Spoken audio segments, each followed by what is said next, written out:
This is crazy.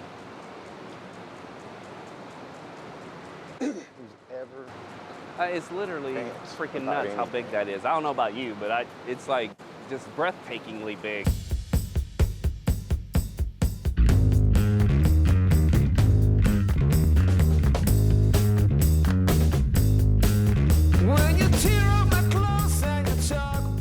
Tracy, welcome to the State Fair, Texas. Thank you very much. I appreciate it. We're standing in the shadows of the most iconic ride that we have here. That's the Texas Star Ferris wheel. And my department is in charge of growing all these plants like you see right behind us. So we've got a number of different varieties here and there. We've got some salvias, some native plants, some esperanza. These are the dinner plate hibiscus, which actually survive our winter times here. And coming up here in about a month, we take all of these planters that you see here and they get distributed all around the grounds. In addition to that, we'll be doing hanging baskets and combination planters and all kind of things to just pretty up the fairgrounds, getting ready for the event, which starts on September 30th. So each day kind of gets a little bit more progressively busier and busier. So this is still very much a part of what my team does. But what keeps us busiest most of the year is the Big Tex Urban Farms initiative. This guy right here, which we're standing right next to my greenhouse, which has become the cornerstone of the project. We operate 365 days a year, 7 days a week. We're harvesting all the time. In fact, my guys are in there about to get started on a small harvest here this morning. Oh, that'd be awesome to see. We donate 100% of the produce that we grow while we trial all different types of hydroponic technologies. We have some deep water, we've got some NFT, 2 different types of vine crop systems, tower gardens, a couple of different vertical types. We grow a lot of microgreens in Bootstrap Farmer trays. Right. The legendary trays. The only way to grow. Right, the only way to do it, exactly. So yeah, man, I'd love to get you inside and show you around a bit. That would be great. Like I said, this is my first time ever getting to see a hydroponic style setup. Okay. You know, I've seen them on YouTube, of course, you know, stuff like that. But where I'm from, back home in Kansas, we don't have anything set up like that I'm aware of. Okay.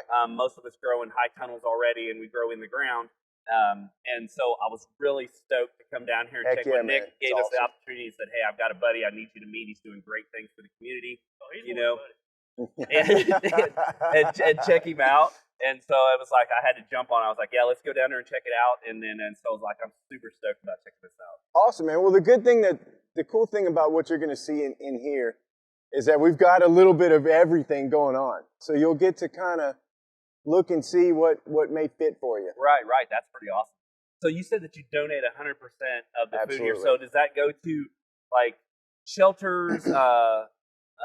Back home we have like facilities that you can go to and do food pickups every week or anything like. Is that the kind of donation that you guys give to? Exactly. So we work with 8 different nonprofit groups.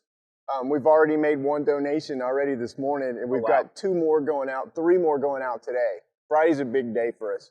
So, but yeah, so the group that came and picked up this morning is Parkland. They're a local hospital. And they have a facility that does a free farmers market for their patients on Fridays. Oh, that's so cool. So we contribute fresh produce to their farmers market. We're doing almost the exact same thing with another hospital-funded group called the Baylor Scott and White Health and Wellness Institute. That's going to be one of the deliveries that goes out here this morning. Same program. They've got a free Friday market. Then we're going to a food pantry at a local church. That we contribute to every Friday. And then also the skate park we're going to check out next, where they do a free distribution on Sundays for people, for families in the neighborhood. That's pretty cool. So I would take it that in order for stuff like that to happen, you would have to have a lot of local sponsors, stuff like that, to kind of help you guys get through that. I mean, to help fund some of that backbone anyway to make this happen. That's another thing that makes us very unique. 100% of our funding comes from the State Fair of Texas itself. Oh, really? 100%. We don't do any outside funding at all at this point. That's amazing. Yeah, that is amazing. We tell people when they come out to the event itself, you know, a portion of their tickets and everything that they do goes to fund the work that we do here. That's amazing that the state actually takes an initiative to know that there's an issue with either a food desert or anything like that where fresh local food needs to be brought to, and then to set up a situation like this for you to come in here and do what you like to do every day, you know, and take care of business basically, and then also know that you're feeding the local community and stuff. Good fresh company. Grown stuff. That's pretty amazing. Y'all want to go check it out? Check it out. Do it. All right. So these are probably our favorite systems, our favorite type of system. What you're looking at is called deep water culture, or DWC for short. Basically what we've done is build a rectangular box out of dimensional lumber and then cover it with a pond liner. Okay, so it holds water. Right. And then you design just a very basic rudimentary plumbing system to keep the water moving all the time. All right. We just use a standard inline pool pump. For a pond this size, we've got a 3/4 horsepower. Okay. So it's a decent size, you know, but nothing too huge. And that keeps the water moving all the time. So when you add nutrients or need to adjust the pH, being able to keep everything in solution is real important. Right. So for us, that's a big component of this, is keeping the water hopping all the time. On top of that, you need to think about oxygen in a system like this, because the plants are literally floating on top of the water all the time. So what we do with this guy here, we actually, this time of year, we'll pipe in compressed oxygen, which you can see the tanks over there. Right. And that hyperoxygenates the water and counter affects the negative effect of the heat, because it does get really hot. Feels great in here now. 3 p.m. it's pretty hot in here. Right, I can imagine. That's just what a greenhouse does, right? But it makes great results. You can see the roots are just, see them just dangling there? Beautiful, nice white roots. And that's what the systems can do once you dial them in right, you know? So to give you some idea of capacity, this one is 44 by 14. Those are the dimensions. So 44 by 14. And we, like clockwork, get around almost 400 heads of lettuce every week. Wow, that's awesome. So I take it starts, obviously it starts from this side here. Starts so there, what's the cycle, like the length of time between? 4 weeks. So 4 weeks. So you're basically like a month. So you're just moving it, like as you harvest, you put the new ones in and it just pushes it back down? Exactly right. That's 100% correct. So we harvest off of the first row, sometimes the first 2 rows if it's, you know, depending on the season. Right. And then everything gets pushed forward. Those rafts get scrubbed and cleaned up, and then they get replanted. Now the varieties, are they any different setup varieties specifically for hydroponic growing versus in-ground growing? There are varieties? Okay. There are. We get everything from a company called Johnny Seeds, and they do have a line of what they call hydroponic lettuces. Oh, okay. That being said, there's certainly some field varieties that do well in our systems too. So that's gonna, and that every situation is different. We tried 4 or 5 varieties that for different reasons just did not work out. Right. And we've come down with a group of about 3 or 4 varieties that we really like. I think that's a lot of growers, that situation. Absolutely. Even being in ground, we're the same way on our farm. There's certain varieties that grow well where we're at, and that's the ones, that's our backbone of what we grow. Definitely. You know? It's very, very amazing. Very cool looking. Follow me on over here. Let's talk about seed starting. Well, while we're right here, I can show you, this is kind of one of our microgreens racks. We just grow them on a simple basic, we do everything with micros. We do old school, man. This is the one thing I don't grow hydroponically. Many people do and do it successfully. For different reasons, I grow in potting soil. We don't use supplemental light because we get a lot of light in the greenhouse. We throw them up on these chrome baker's racks. Right. What you're looking at is a tray inside of a tray setup. Right. So you bottom water. Right. It gives us very good results. So I don't mess with it. You know, I'm one of those kind of guys, like some people are like, oh man, you can do the hemp mats and the this and that. And I'm like, this is my process. This is what I do. So anyway. It's basically standard. I mean, we do the same thing. Yes. So it's basically just the standard, simple microgreen growing way that thousands of people do it across the United States. Yeah, same thing. We're not reinventing the wheel here. Yeah, there's no need to sometimes. I think some of this stuff you don't have to. Exactly. So this is, notice you have your grow lights in here. So. Exactly. This is an important part of the puzzle right here too. This is how we start all of our seeds. So every week we start 3 or 4 of these sheets of, we grow on Rockwool, stone wool. It's a great medium for hydroponics. You can see right here, this is one that we planted out yesterday, in fact. Ideally, your seedlings are going to live on these grow racks for around 14 to 17 days. Okay. And then they're going to be ready to go into a system. This is more or less what they look like at the finishing stage. Now, when you mean a system, you mean put into these? Exactly. Okay. Either the ponds or the NFT or whatever system they're destined to go into. But this is a Rockwool cube, and you can see they're perforated. They're perforated, so they separate out super easy. That's crazy. And you can see, yes, every shelf has the grow lights. At this stage, this is where your light is very critical. Right, right. They'll stretch on you in a second and be useless. So you definitely need to account for, whatever type of lighting you're going to use. These are bottom watering systems also. We have them hooked up to a timer. Right. The lights, both the lights and the pump for the watering is hooked up to a timer. We irrigate once a day for like 30 minutes. Super easy. Very, very easy. I got you. So it'll basically, we'll fill the trough up, sit for 30 minutes, and then it'll drain it itself. Exactly. Yep. So you just set it up. You don't want to flood it, or you can push your seeds out. So you have to just kind of jockey with the valves a little bit. And you'll figure that out. That's trial and error. Same thing with the lights. Like, we don't run our lights all that as much as most people. I think we run ours for like 10 to 12 hours. A lot of people would run them, push it a little bit more than that, but we get so much natural light in there because we're a greenhouse. So that's, your system and your situation will vary a bit on that. It looks like you have some onions. Is that onions? This is chives, yes, Chives, and this is another use for these racking type systems. So here, we're finishing out product, and we do it in 2 different ways. These are chives, which we grow as a cut and come again, where we'll harvest a shelf and it'll come right back. And we have it set up to where this one right there. Exactly. So we can just cut and go as we need. And then over here, we're finishing out whole heads of lettuce. You can see this guy right here. So these will eventually be full heads. And I think a lot of people have a misconception that you have to grow in soil to get nutrients to it, to make, and obviously you don't. Because you're looking at it right now. There is literally no soil anywhere around here. Nope, so exactly. That's pretty great. That's pretty amazing.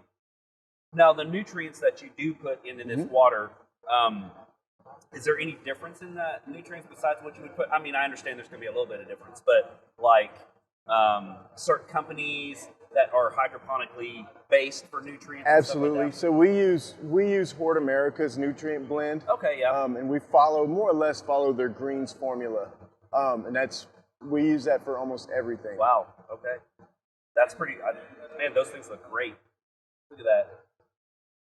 Yeah, they're coming along nicely. Especially really this time of year is the hardest because of the heat. The heat, yes. And it can affect oxygen levels and so forth. But we're off to a good start so far. So this is another DWC system, and we oxygenate this one a little bit different.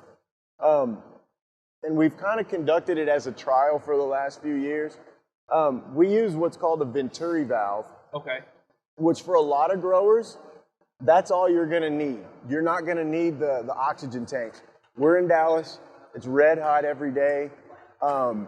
When the temperatures get to this level, it can cause some issues, and we've had some issues, and we know we're going to deal with it this time of year when the water starts getting really hot, and it can deplete the oxygen levels because the Venturi doesn't quite give as much oxygen as the compressed tanks do. Okay.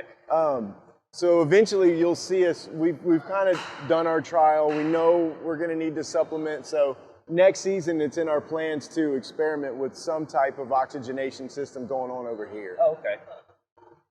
I love how you have the signs explaining different things to people. So as if absolutely. And I assume is this open to the public also? Where absolutely. They can come in, so then you can kind of read and see what you're growing. Definitely. This is amazing. During the fair run itself, it is an exhibit open to the public. Oh, wow. Okay. So while we're right here, man, moving right along, these are Dutch buckets. All right. We're actually using a pine bark grow medium in these things, which is a little bit different. We're doing it as a trial. We want to become more sustainable, so we can actually reuse this in our pots. It makes a great mulch. Does a number of things that are very useful for us. So anyway, long story short, we're going to see how this works out as a grow medium. So far, it's working out just fine. These are these are young cucumbers. They're just now starting to set. What variety are these? This is a variety called Unagi. Oh yeah, and that's another thing to know. Depending on your setup, if you're not going to have bees in your grow space, you are going to need to have a parthenocarpic or self-pollinating variety. Right, yeah. That's important to talk about. I grow Nokia in my high tunnel for the same reason. Yes. And, yeah. I've grown them as well. Yep. That's a good variety too. Nice straight, slick skin. Yeah, these things are beautiful. So I don't know how familiar you are with the systems, but we have a reservoir of water on the back. Okay. And just a very rudimentary, down and dirty drip irrigation system that waters each vine. As the water passes through the bucket, it's collected by this pipe right here. Okay. And this pipe takes it right back to the reservoir. So there's no waste. So it's just constantly circulating over and over and over again. So we have ours, we pulse irrigate. We don't continuously irrigate because the vines don't need it.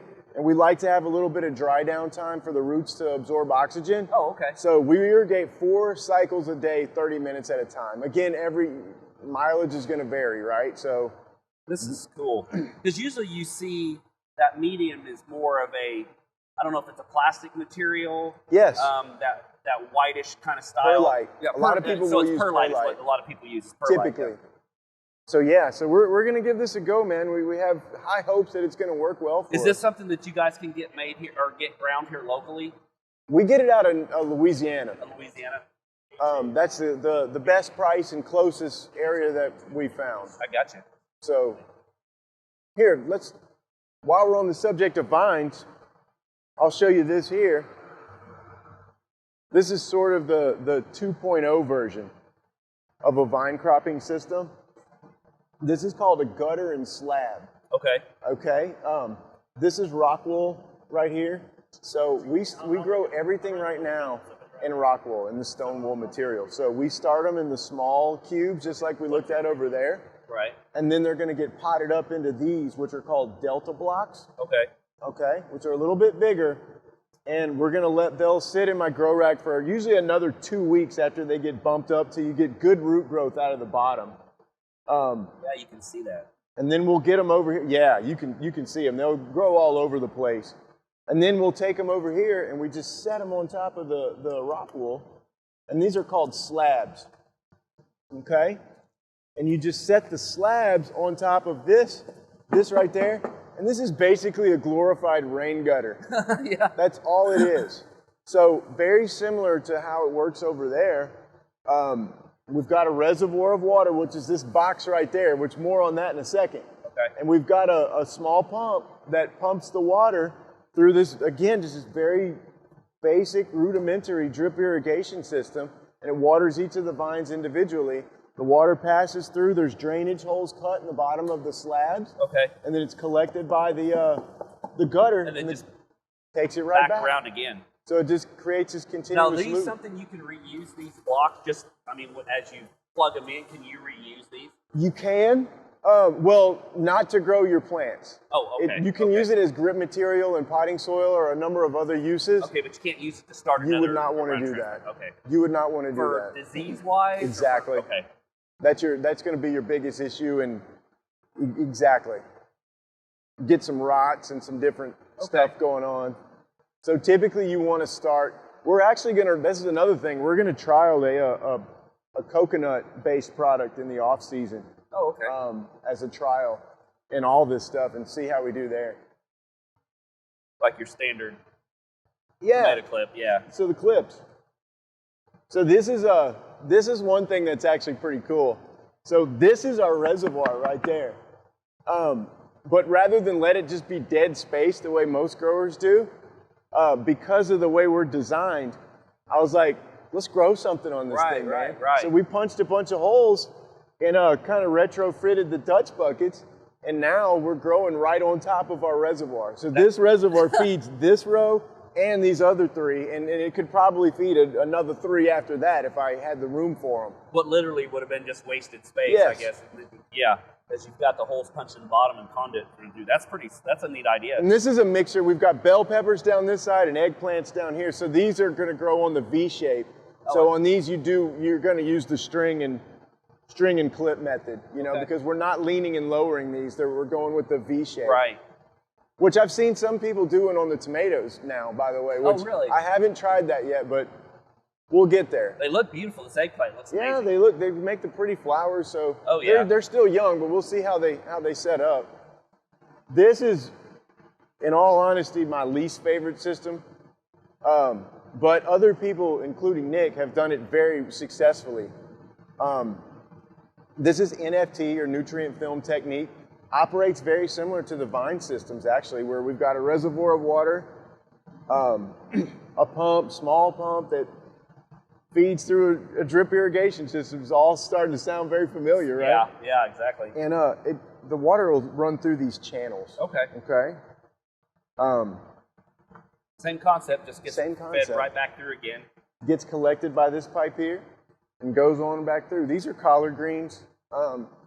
These are onions. So we kind of get to play a little bit with some different things on the NFT. The reason we don't like it, or I don't like it as well, in this climate, in this heat, if we lose power, if we get a clog in our irrigation system, which happens all the time, just due to natural sedimentation, right?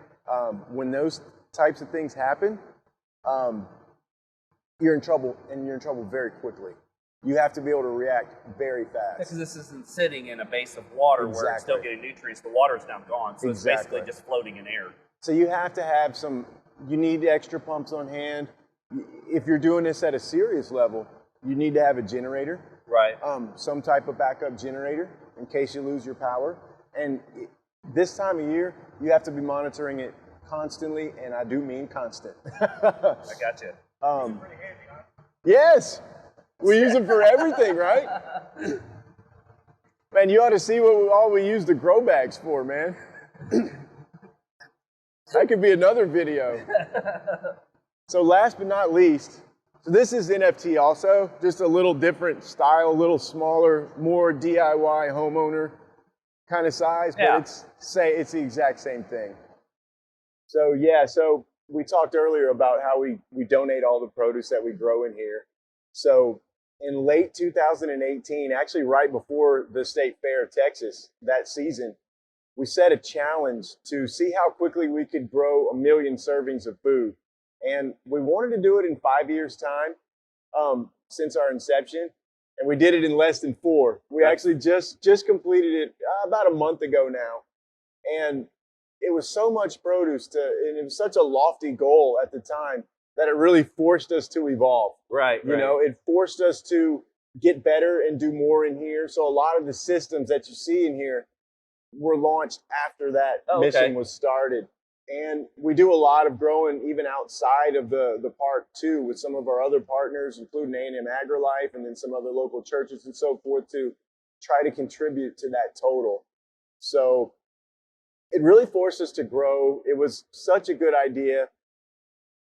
It meant a lot. It was kind of symbolic of all the struggles and the hard things that we've done and all the work that went into getting to that number, you know.